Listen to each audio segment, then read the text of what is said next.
Happy Monday po sa ating lahat. Ako si Benison Estareja. Nalusaw na po yung ating minomonitor na low pressure area sa may south of Mindanao sa labas ng Philippine Area of Responsibility habang umatras naman po or kumilos pakanan yung high pressure area dito po sa may North Pacific Ocean. So ibig sabihin po wala tayong nararanasang epekto ng ridge of high pressure area plus trough of low pressure area. Pero nandyan pa rin yung epekto ng easterlies o yung hangin po galing sa Pacific Ocean na siyang nagdadala pa rin ng mainit na panahon at siyang nagdadala po ng mga panghihinang pag-ulan sa ilang parte po ng ating bansa lalo na sa may eastern sections.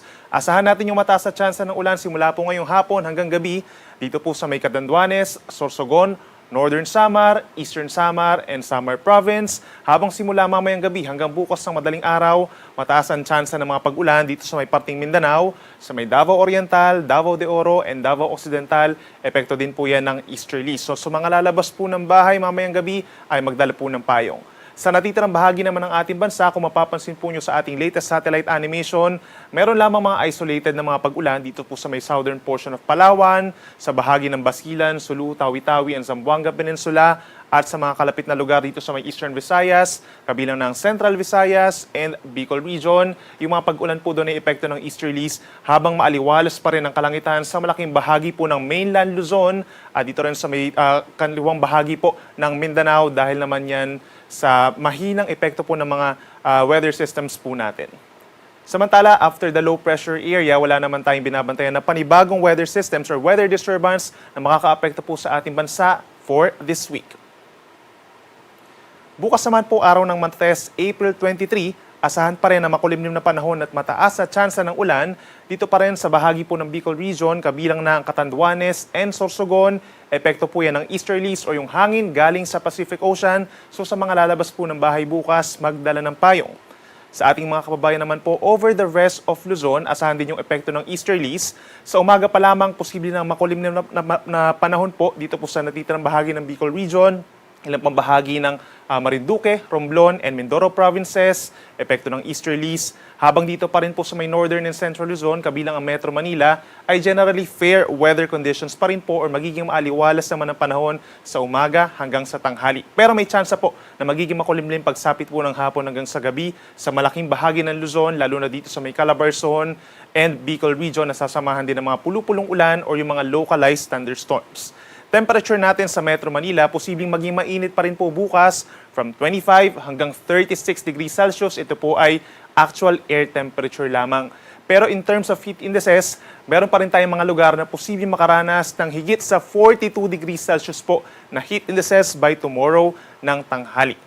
Ilan sa mga lugar na ito ay yung mga nasa low-lying areas po at yung mga nasa highly urbanized areas. Kabilang na dyan ang mga lugar sa Cagayan, Isabela, La Union, Pangasinan, halos buong Central Luzon, magiging mainit pa rin po by tomorrow. Ganyan din sa Metro Manila, Cavite, hilagang bahagi ng Quezon, halos buong Bicol Region at dito rin po sa may San Jose Occidental Mindoro.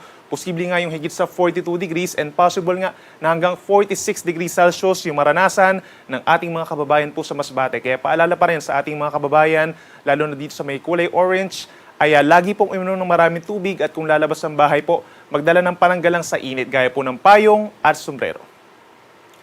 Sa ating mga kababayan po sa Palawan, by tomorrow, bahagyang maulap hanggang maulap na ang kalangitan sa umaga pa lamang at may tsansa na ng mga pulupulong ulan o yung mga localized thunderstorms, epekto rin ng easterlies simula po sa tanghali hanggang sa hapon. Habang sa ating mga kababayan sa Visayas, pinakang uulanin po itong nasa eastern side pa rin ang Northern Samar, Eastern Samar and Samar dahil po yan sa epekto din ng easterlies. So, magdala po ng payong din kung lalabas po ng bahay pananggalang sa ulan. Sa ating mga kababayan for the rest of Visayas, partly cloudy skies at madalas kumukulimlim na rin po ang panahon pagsapit po ng umaga hanggang sa hapon at sasamahan din yan ng mga saglit-saglit na pag-ulan, dulot lamang din po ng localized thunderstorms plus the easterlies. Temperature natin sa Metro Cebu is from 27 to 32 degrees Celsius, habang may kainitan din po sa ilang bahagi pa ng Visayas, lalo na dito sa may Rojas Capiz, malaking bahagi ng Iloilo, at dito rin po sa mga inuulan natin na kababayan sa may Northern Samar at sa may Giwan Eastern Samar. Sa ating mga kababayan po by tomorrow, southern portion of Mindanao, magkakaroon tayo ng mga kaulapan at mga pag-ulan dahil naman po yan sa panibagong weather system na Intertropical Convergence Zone or ITCZ. Ito po yung lugar o yung linya kung saan nagsasalubong po yung hangin from the northern hemisphere and the southern hemisphere. Kaya nagkakaroon po ng mga kaulapan at mga pag-ulan doon. We are talking of Basilan, Sulu, Tawi-Tawi. Ito rin pong areas ng Davao Oriental pa rin, Davao de Oro, Davao Occidental at malaking bahagi ng Soc-Sabgen. Makulimlim na panahon ang iiral po by tomorrow. So kung lalabas po ng bahay, magdala ng payong dahil possible din yung kalat-kalat na ulan at mga pagkidlat, pagkulog.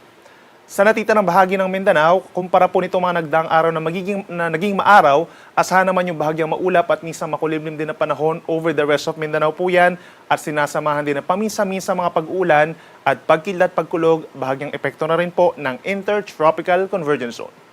Sa Metro Davao, temperatures from 25 to 33 degrees habang mas mainit sa may Zamboanga City hanggang 34 degrees Celsius. Kahit may mga mararanasan pag-ulan bukas sa bahagi po ng Visayas and Mindanao, meron din po mga lugar pa rin na makakaranas ng matataas na heat indices. Hanggang 45 degrees dito po sa malaking bahagi ng Palawan, lalo na sa may central portions. Gayon din po sa may areas po ng Iloilo, Rojas Capiz, Southern Leyte, at dito rin po sa may Samar Province kung saan 43 to 44 degrees Celsius ang posibleng maranasan na maximum heat index by tomorrow. So paalala din sa ating mga kababayan doon, iwasang magbilad sa arawan simula po alas 10 ng umaga hanggang alas 4 ng hapon para iwas heat stroke. Para naman po sa maglalayag nating mga kababayan, hindi lang bukas, kundi maging sa mga susunod pa na araw, wala naman tayong nakataas na gale warning or banta ng matataas sa mga pag-alon, banayad, hanggang minsan katamtaman lamang yung taas sa mga pag-alon natin, maliban na lamang kung meron tayong mga thunderstorms, lalo na po dito sa may eastern side of Mindanao at sa paligid po ng Moro Gulf. For the next 3 days, iiral pa rin ang easterlies dito sa malaking bahagi ng Luzon. Ito pa rin po yung magdadala ng mainit na panahon, pero unlike nitong mga nagdaang araw kung saan mas madalas yung maaliwalas na panahon, by Wednesday and Thursday, madalas bahagyang maulap hanggang maulap ang kalangitan na sinasamahan din po ng mga isolated rain showers or thunderstorms lalo na pagsapit ng hapon. Kabilang dito sa Metro Manila, bahagyang tumataas po yung tsansa ng mga pag-ulan natin pagsapit na tanghali and hapon, pagsapit po ng Wednesday and Thursday. Sa Baguio City, for the next 3 days po, mataas din yung tsansa ng mga localized thunderstorms pagsapit ng hapon, ganyan din sa malaking bahagi pa ng Cordillera Region. Habang dito sa Bicol Region, bahagyang maulap hanggang maulap ang kalangitan din, nasasamahan po na bahagyang ng mga isolated rain showers po lalo na po sa hapon at sa gabi. Sa ating mga kababayan po dito sa Visayas, for the next 3 days pa, magiging maaliwalas at maaraw ang panahon. So ibig sabihin, magiging mainit pa rin at malinsangan sa mga susunod na araw, lalo na po sa may areas ng Panay Island, dito rin po sa malaking bahagi ng Negros provinces plus lalawigan ng Cebu. Asahan po natin yung bahagyang or yung fair weather conditions, habang sa may Eastern Visayas is partly cloudy to cloudy skies at sinasamahan din po ng mga localized thunderstorms. Sa umaga pa lamang, possible na po yan dahil yan sa easterlies. At panghuli sa ating mga kababayan po sa Mindanao, Wednesday and Thursday may epekto po ng Intertropical Convergence Zone lalo na sa may southern portion of Mindanao. So mataas ang tsansa ng mga pag-ulan. Actually po, lalo na dito sa may southern part ng Davao Region, yung Davao Occidental, Davao Oriental, then malaking bahagi ng Soc-Sabgen, magkakaroon din po ng mga pag-ulan dyan, lalo na doon sa paligid po ng Moro Gulf, yung southern portion ng Zamboanga Peninsula, itong Zamboanga City, Zamboanga Sibugay, at yung Basilan, Sulu, Tawi-Tawi. Yan po yung mga lugar na madalas yung mga pag-ulan. Hindi naman tuloy-tuloy, pero meron tayong mga light to moderate with at times heavy rains. And over the rest of Mindanao, itong northern Mindanao region, plus Caraga region at Zamboanga del Norte, asahan naman yung bahagyang maulap, hanggang kung minsan lamang maulap ang kalangitan at meron ding mga pulupulong pag-uulan. Ang ating araw ay lulubog 6:11 ng gabi mamaya at sisikat 5:38 ng umaga bukas. Yang mga latest mula dito sa Weather Forecasting Center ng Pag-asa, ako muli si Benison Estareha na nagsasabing sa anumang panahon, pag-asa ang magandang solusyon.